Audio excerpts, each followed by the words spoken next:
बिस्मिल्लाहिर्रहमानिर्रहीम अस्सलाम वालेकुम। इमरान खान एक अरसे से कह रहे हैं कि इलेक्शन कमीशन नून लीग की बी टीम बना हुआ है। चीफ इलेक्शन कमिश्नर का नाम ले लेकर इमरान खान साहब इल्ज़ामात लगा रहे हैं कि सिकंदर सुल्तान राजा मुलाकातें करते रहे। आप बताएं लाहौर किस लिए गए, क्यों हमज़ा कुकड़ी कह रहे हैं आजकल हमज़ा शहबाज को इमरान खान साहब, फिर कहते हैं मरियम के साथ मुलाकातें, ये सब क्या है।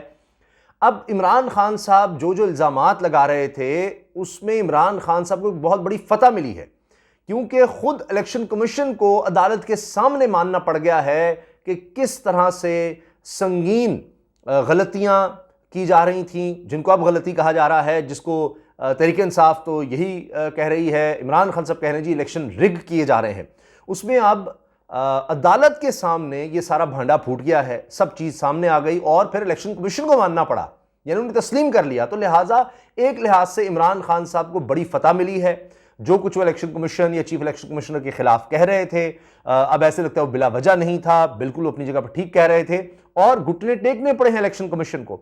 इमरान खान साहब पीछे नहीं हट रहे, ना ही पहले हटे।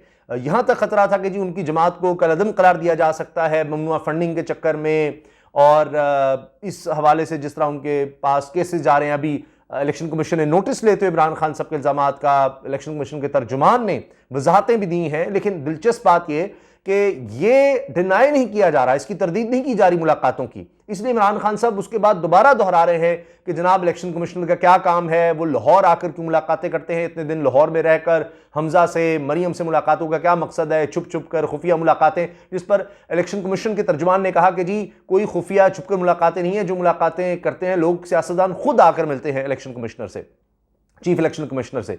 तो अब इसका मतलब है वो डिनाई भी नहीं कर रहे। अब हुआ क्या है जनाब, खबर यह है कि पंजाब ज़िमनी इलेक्शन से पहले ही पीटीआई को बड़ी फतह मिल गई है। पंजाब ज़िमनी इलेक्शन में धांधली से मुतालिक पीटीआई के खदशात दुरुस्त साबित हुए हैं। इलेक्शन कमीशन ने संगीन गलती को तस्लीम कर लिया है। ARY पे खबर लगी है, दीगर जगहों पर भी इस खबर को हाईलाइट किया जा रहा है, क्योंकि यह सारा मामला हाई कोर्ट के सामने आया है। इसके अलावा इसमें आप देखिए कि डॉक्टर यास्मीन राशिद साहिबा, असल शेरनी जिसको कहा जाए ना, वो डॉक्टर साहिबा ही हैं और आयरन लेडी इनको कहा जाता है। कितना इन पर जुल्म हुआ, किस तरह आपने देखा इन पर, और इनके साथ जो खवातीन थी उनको किस तरह से तशद्दुद का निशाना बनाने की कोशिश हुई, इनकी गाड़ी को किस तरह तोड़ा गया। जब लॉन्ग मार्च करने की कोशिश हो रही थी, लॉन्ग मार्च किया जा रहा था, उस वक्त क्या कुछ हुआ, किस तरह से इनके खिलाफ मुकदमे बनाए गए। दहशतगर्दी का अंदाजा लगाइए, डॉक्टर यास्मीन राशिद साहिबा के खिलाफ दहशतगर्दी का मुकदमा दर्ज किया इस हुकूमत ने। कोई जुल्म की इन्होंने कोई ये नहीं है कि एक कोई लिमिट रखी हुई थी, कोई हद रखी हुई थी। अच्छा, अब हुआ यह है कि लाहौर हाई कोर्ट में वोटर लिस्टों में गलती के खिलाफ दरखास्त की समाअत हुई कि वोटर लिस्टों में आपने गलती की हुई है। इस तरह के इल्जाम लगाए जा रहे हैं कि जी कुछ हलकों से वोट निकाल कर दूसरे हलकों में फेंक दिए हैं, कहीं आप वोट ज़्यादा दिखा रहे हैं, कभी कुछ कर रहे हैं, कभी कुछ कर रहे हैं। तो अब दरखास्त गुजार थी पीटीआई रहनुमा यास्मीन राशिद साहिबा, और उन्होंने मौक़िफ़ अपनाया कि इलेक्शन कमीशन ने जिंदा लोगों को मुर्दा करार दे दिया है, कि जो लोग जिंदा हैं उनको मुर्दा करार दे दिया है कि ये तो मर चुके हैं, वोट ही नहीं डाल सकते। और ये कोई 1000, 2000, लाख, 2 लाख नहीं है इनकी तादाद। आप तादाद सुनेंगे आप परेशान हो जाएंगे। दौरान समाअत सुबह इलेक्शन कमीशन ने पीटीआई के इल्जामात को तस्लीम करते हुए अदालत को बताया कि डाटा ऑपरेटर की गलती से 40 लाख लोगों को फौत शुदगान लिखा गया। आप अंदाजा लगाइए, कोई 1, 2, 3, 4, 5, 10, 15, 20 नहीं, 40 लाख लोगों को मुर्दा लिख दिया गया है। और अब चूंकि हाईकोर्ट में मामला था, डॉक्टर यास्मीन राशिद साहिबा लेकर गई, पता नहीं वरना क्या होता, किस तरह से मामला दबा रहता। तो वहां जाकर इलेक्शन कमीशन की तरफ से यानी माना गया है कि पीटीआई के इल्जामात दुरुस्त हैं, उनको तस्लीम किया गया। लेकिन कहा गया जी ऑपरेटर की गलती से हो गया। अब पता नहीं ये कोई बटन दबाने से हो गया, ऑपरेटर की गलती से कोई एक बटन दबाया और 40 लाख जिंदा लोग मुर्दा जनाब करार दे दिए गए, 40 लाख लोग। अच्छा, और फिर ये कहा जी ये इंसानी गलती थी जिसे फौरी तौर पर ठीक किया गया है। अब ये ठीक करना पड़ा है, अब अदालत में मामला चला गया, सब चीज़ें सामने आ गई। अभी और कौन से इल्ज़ामात हैं जो इमरान खान साहब लगा रहे हैं वो दुरुस्त होते रहेंगे या आने वाले दिनों में दुरुस्त साबित होते रहेंगे। अब सुबह इलेक्शन कमिश्नर ने अदालत को बताया कि वोटर लिस्ट पर गलती से प्रिंटिंग 2 जून की तारीख लिखी हुई है। अपडेट होने वाली लिस्ट आम इंतखाबात के लिए है। पंजाब असेंबली की ज़िमनी इलेक्शन 25 मई 2022 को अपडेट होने वाली लिस्ट के मुताबिक होगा। इलेक्शन कमीशन के जवाब के बाद लाहौर हाईकोर्ट ने डॉक्टर यास्मीन राशिद की दरखास्त निपटाई। अदालत ने हुक्म दिया कि अगर यास्मीन राशिद की ज़िमनी इलेक्शन से मुतालिक कोई दरखास्त ज़ेर इल्तवा है तो इलेक्शन कमीशन इसका फैसला करे। इसके बाद अदालती फैसले के बाद पीटीआई रहनुमा यास्मीन राशिद साहब ने कहा लाहौर हाई कोर्ट ने नोटिस लिया, जो कि अच्छी और खुशाइंद बात है। मैं वोटर लिस्ट और इलेक्शन ट्रिब्यूनल का मामला अदालत में लेकर गई। हम चाहते हैं कि पोलिंग एजेंट वहां बैठें और धांधली पर नजर रखें। हमें हर सूरत हाल के लिए अलर्ट रहना चाहिए। यास्मीन राशिद साहब ने कहा कि इलेक्शन कमिश्नर पर वाज़ेह किया, जमहूरियत इस वक्त मजबूत होगी जब इलेक्शन शफाफ हो, साफ और शफाफ इलेक्शन होंगे तो ही जमहूरियत मजबूत होती है। अब इमरान खान साहब प्री पोल रिगिंग का जिक्र कर रहे हैं, मुसलसल कह रहे हैं कि उस दिन आपने सुबह पहुंच जाना है। अब चूंकि कैंपेन मजीद नहीं की जा सकती, पोलिंग एजेंट्स का भी मसला है कि जनाब वहीं के हों, और पीटीआई कहती है कि ऐसा कोई ज़रूरी नहीं है। तो अब इमरान खान साहब बार बार कह रहे हैं कि जी इन्होंने 17 जुलाई को हर सूरत रिगिंग करनी है, पूरी कोशिश करेंगे।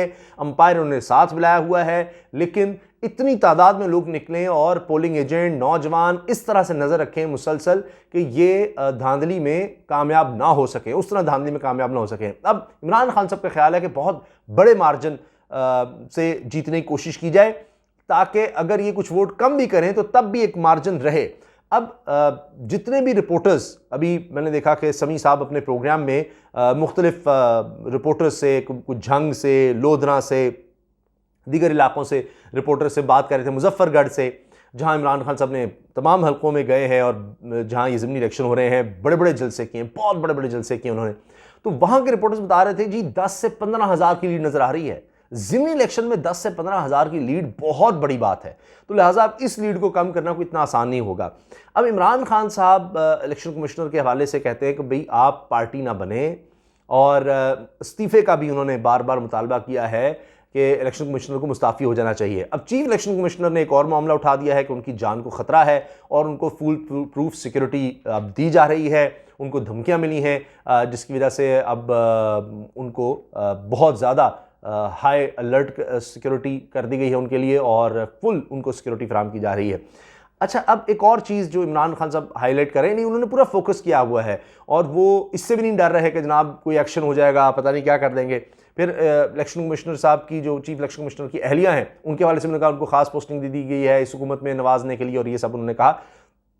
मगर एक बात ये ज़रूर है कि द न्यूज़ में जो खबर छपी वो आज तक डिनाई नहीं हुई। जंग का ये अंग्रेज़ी अखबार है जिसमें कहा गया कि जी ये तो खैर हकीकत है कि मियां नवाज शरीफ साहब के जो प्रिंसिपल सेक्रेटरी होते थे जब नवाज शरीफ वज़ीर आज़म होते थे, तो उनके दामाद हैं चीफ इलेक्शन कमिश्नर साहब, और ये नवाज शरीफ साहब से मिलते रहे, लॉबिंग भी की इन्होंने चीफ इलेक्शन कमिश्नर बनने के लिए, और फिर ये कहा जाता है जी इमरान खान ने इनको चीफ इलेक्शन कमिश्नर लगाया। लेकिन इमरान खान साहब ऐसे ही नहीं कहते कि उन्होंने इतने धोखे खाए हैं कि अब उनका इतबार उठ गया है, वो किसी पर यकीन अब करने को तैयार ही नहीं है। उनसे इतने वादे, या ये बंदा लगाओ, ऐसे लगाओ, बहुत कुछ उनसे कहा गया, लेकिन वो तो उनसे करवाया जा रहा था। इमरान खान साहब यहाँ तक कहते हैं कि जिन लोगों का काम था, जिन बड़े ओहदों पर बैठे लोगों का काम था कि मुल्क में चोरी रोकी जाए या इनको पकड़ा जाए, करप्शन को रोका जाए, करप्शन रोकना उनके लिए मसला ही नहीं था, वो इसको बुरा ही नहीं समझ रहे थे, सिर्फ दिखावा था सारा। तो इसीलिए जनाब एक के बाद केस ख़त्म होता चला गया। तो इमरान खान साहब पीछे नहीं हट रहे और इस लिहाज से उनको कामयाबी मिल रही है। जिस तरह आपने देखा कि वो ये कहते रहे जी रिजीम चेंज का, और फिर साथ ही साबिक नेशनल सिक्योरिटी एडवाइज़र अमेरिका के जॉन बोल्टन वो ये मानते हैं कि हाँ जी हम रिजीम चेंज करते रहे हैं, हमने कोशिशें की हैं, और उसमें बाकायदा अपनी किताब में वो लिखते हैं कि हम किस तरह से उसमें अदालत को भी साथ मिलाया जाता है, अपोजिशन को साथ मिलाया जाता है, क्या किया जाता है। और एक जगह वेनेजुएला में जो नाकामी हुई वो इसलिए कि वहाँ की मिलिट्री और उनका वज़ीर दिफा उन्होंने प्रेस कॉन्फ्रेंस कर दी उस वक्त जो हुकूमत में सदर थे उनके हक़ में, और वहाँ फिर ये मसला हुआ कि उस तरह से वो रिजीम चेंज का ऑपरेशन कामयाब नहीं हो सका। तो इमरान खान साहब जब ये बात करते हैं रिजीम चेंज की, उधर से कोई गवाही आ जाती है, अब इलेक्शन कमिश्नर पर या चीफ इलेक्शन कमीशन पर वो कोई इल्ज़ाम लगाते हैं, तो वहाँ पर उनकी एक बहुत बड़ी नाअहली कह लें, गलती जिसको कहा जा रहा है वो तस्लीम कर लेते हैं, तो कहीं ना कहीं वो चीज़ नज़र आ जाती है। अब तो यह हाल हो गया है कि मौजूदा हुकूमत ने आर्टिकल 6 बगावत का मुकदमा करने के लिए बात की, तो इमरान खान साहब कह रहे हैं कि करो, मुझ पर लाजमी लगाओ, ये आर्टिकल 6 लगाओ, मैं तो इंतज़ार कर रहा हूँ ताकि फिर मैं अदालत में वो बातें करूँ जो मैंने अब तक नहीं की। लिहाजा अब ये लेने के देने फिर हुकूमत को इस मामले में भी पड़ सकते हैं। और मैं पहले ही बात कर रहा था कि जो कुछ हुकूमत करती है वो उल्टा उनको पड़ जाता है। यहाँ भी यही सूरत हाल नज़र आ रही है। अब देखते हैं आर्टिकल 6 का ये मामला किस तरफ जाता है, क्योंकि ज़्यादातर लोग हुकूमत को कह रहे हैं कि इस तरफ ना जाना, बड़े मसाइल खड़े हो जाएंगे हुकूमत के लिए। और इमरान खान साहब जिस तरह कह रहे हैं कि लगे फिर आर्टिकल 6 कि जिस वजह से ये लगाएंगे कि जनाब वहाँ पर स्पीकर ने रूलिंग क्यों दी और फिर किस तरह से असम्बलियाँ तहलील करने का सदर ने कहा, तो उस पर फिर वो आर्टिकल 6 क्या सदर पाकिस्तान पर भी लगाएंगे, इमरान खान पर लगाएंगे, सब पर। तो फिर वो जाहिर है जब आर्टिकल 6 लगेगा तो उसमें फिर गवाहियाँ होंगी, अदालत में मामला जाएगा, तो फिर इमरान खान सब भी अपनी तरफ की जो उनकी स्टोरी है, जो राज हैं जो उनके पास हैं, वो भी बताएंगे किसका क्या किरदार था, किस तरह से कौन क्या करता रहा। तो वो फिर रजीम चेंज का सारा मामला खुल जाएगा। और वो अब तक ये कहते रहे हैं कि मैं इसलिए खामोश हूँ कि इदारों को, मुल्क को नुकसान ना हो, इससे बड़ा मसला खड़ा हो सकता है। लेकिन जब वो मजबूर होंगे, उन पर आर्टिकल 6 लग जाएगा और उसमें उनको ज़ाहिर है कोशिश की जाएगी सज़ा दी जाए, तो फिर दिफा में ज़ाहिर है कि बताना पड़ेगा कि क्या वजह थी कि स्पीकर को ये रूलिंग देनी पड़ी, वो क्या हक़ाइक़ थे, वो क्या वजूहात थी जिनकी बिना पर ये सारा कुछ किया गया। तो लगता यह है कि हुकूमत बस ये डराने के लिए कर रही थी, उसको इससे भी वापस भागना पड़ेगा। इजाज़त दीजिए, अल्लाह हाफ़िज़।